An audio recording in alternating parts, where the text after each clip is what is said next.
I'm back once again. So yeah, last week I went to my first IFA in Berlin, and it was honestly one of the best experiences that I've ever had. Initially, I expected this very big hall, with every company having their own smaller booth inside, but no, that was definitely not the case. Instead, every company had their very own hall, and there was the shuttle bus that would take you from one hall to another. So yeah, this place was massive, but we got to see a ton of stuff from Intel, Acer, Lenovo, Samsung, and Sony. So yeah, shout out to Intel for sponsoring the whole IFA trip.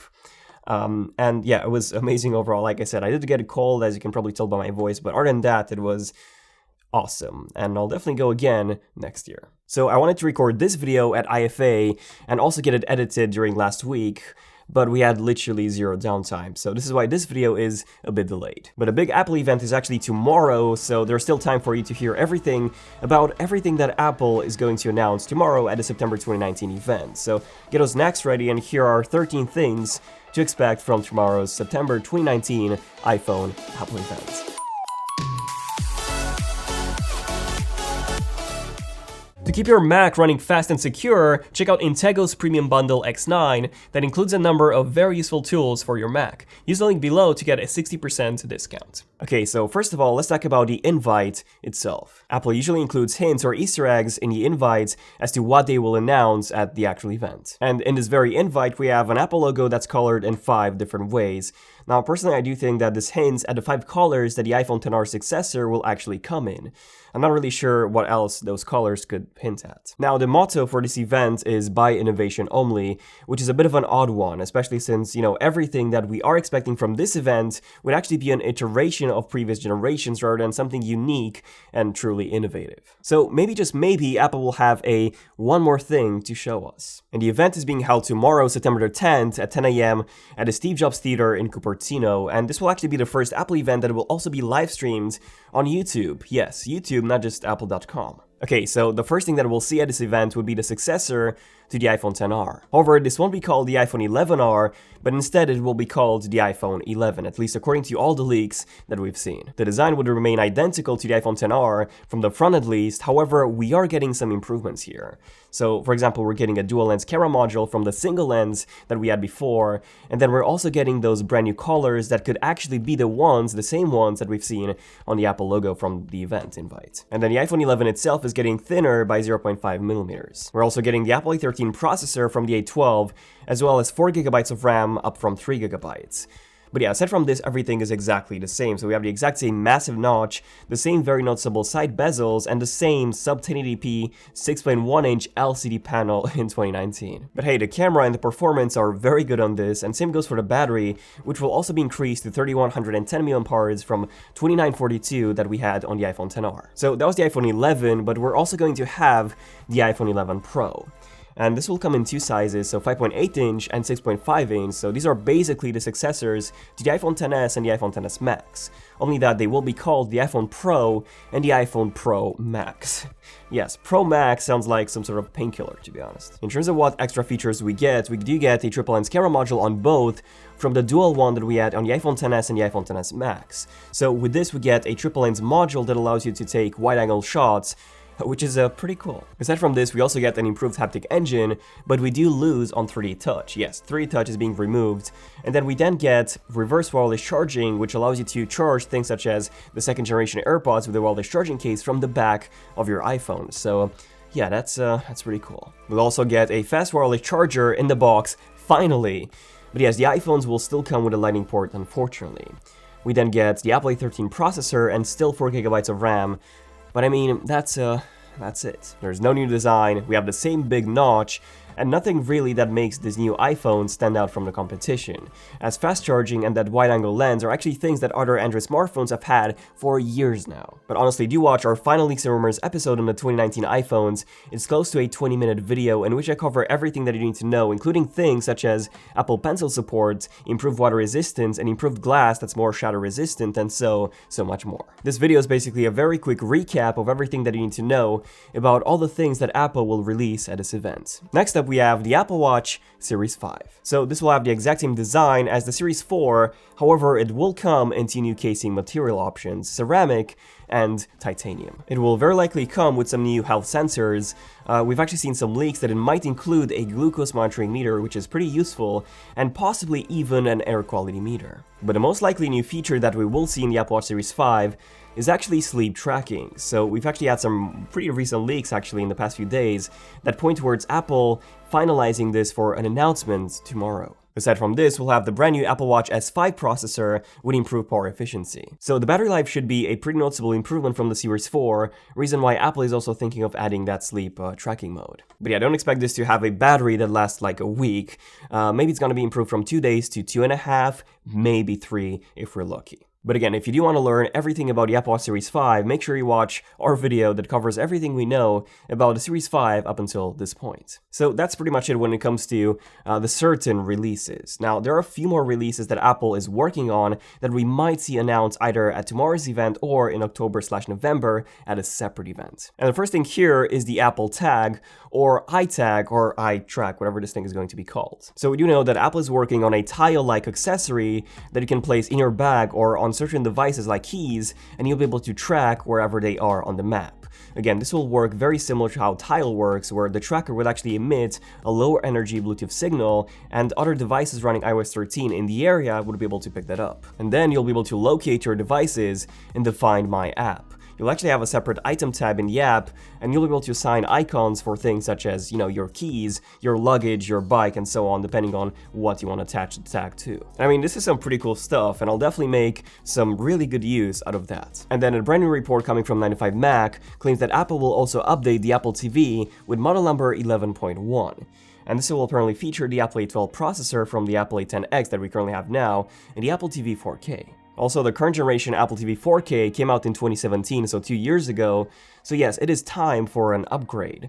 However, unless you actually game on your Apple TV, and you really need the very best performance, I don't think that getting this brand new model is worth it just for that Apple A12 CPU. Oh, and by the way, the Apple A10X processor does have a better GPU than the A12 does. So unless Apple uses the A12X in this, games will actually run worse on the new Apple TV than on the old one. Now, this new Apple TV might also feature HDMI 2.1, which does support resolutions of up to 10K at 120Hz. So yeah, if you plan on buying an 8K TV anytime soon, then this brand new Apple TV would actually support that TV and resolution. Next up, there is a brand new iPad in the works. So it's a 10.2-inch iPad, which is essentially an upgraded version of the entry-level 9.7 inches iPad that we have right now. So that iPad hasn't been updated since early 2018, and what this would be is that iPad with thinner bezels and a larger 10.2 versus 9.7 inch display, alongside an Apple A11 or even A12 processor. Now, overall, this would still be inferior to the iPad Air 3, which is also said to be getting an update this year with the Apple A13 chip. But I actually do expect this to be updated at a separate event in October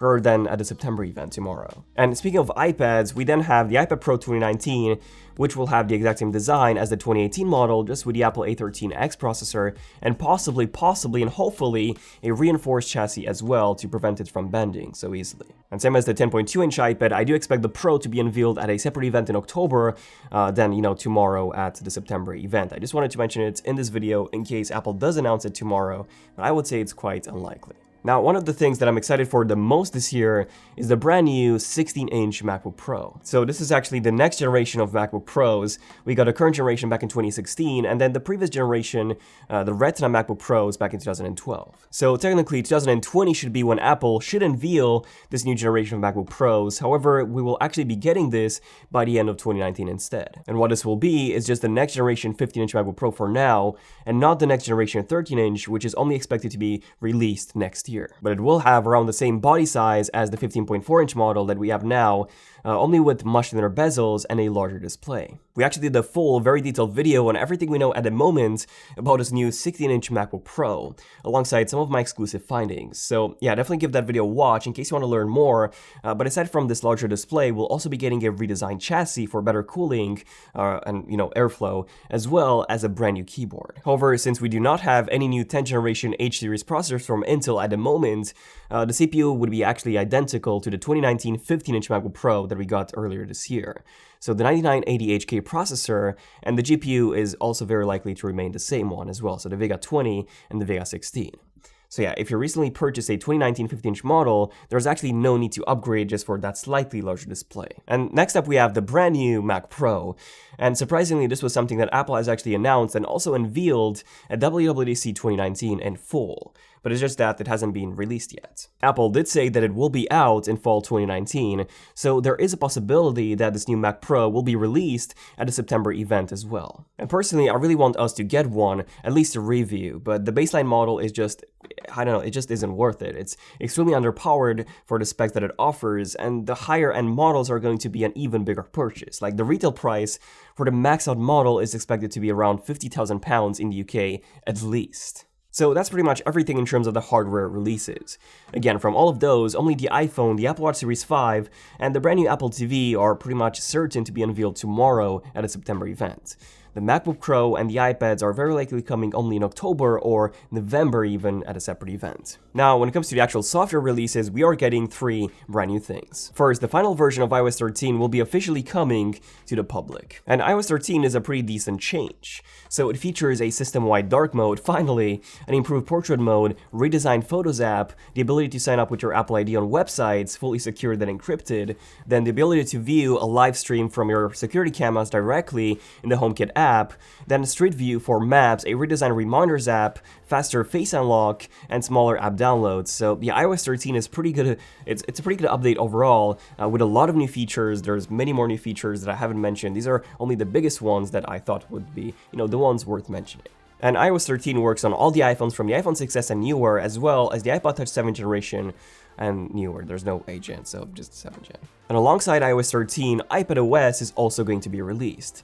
So this is indeed iOS 13 for the iPad, but it has been renamed to iPadOS just because of how big the changes really are. So for example, we're getting a redesigned home screen, improved multitasking with multiple slide over and split view windows, an even more improved response time for the Apple Pencil, improved gestures, an improved Files app with support for external hard drives, full desktop view in Safari, which is extremely useful, a download manager, and probably my favorite, Sidecar, which basically allows you to use the iPad as an external display for your Mac natively and even use the Apple Pencil on it. So iPadOS will indeed turn your iPad into something that's closer to a laptop than, the tablet that it was before. And I'm really, really looking forward to that. Then we have macOS Catalina, which now allows full iOS apps and games to run natively on macOS, alongside activation lock and the ability to locate a stolen or lost Mac even when Wi-Fi is turned off. So this works similar to how that iTrack, iFind, or whatever that, small tile thing from Apple is going to be called. Very similar to that in functionality. And then finally, Apple Arcade and the Apple TV Plus services are going to launch most likely tomorrow at the event as well. So in case you don't know, Apple Arcade is basically a game service that offers 100 games on the iPhone, the iPad, the Apple TV, as well as your Mac, and you just pay monthly and you'll have 0 in-app purchases, or anything to buy from those games, which will most likely be, most of them will actually be story-based games. So I do like that. I think it's a great idea. The part with having no in-app purchases and story-based games. And then Apple TV Plus is Apple's Netflix competitor, so they will have some more unique shows and some pretty high-end shows at launch, but unfortunately the number is quite limited as of now. So yeah, I'm curious to see how this evolves over time. So yeah, let me know in the comments, what do you guys are excited to see the most at the September 2019 Apple event? For me, it's honestly just a preview, at least a preview of the upcoming 16-inch MacBook Pro. I don't really care about the iPhones. I'm curious about, the camera features and all that.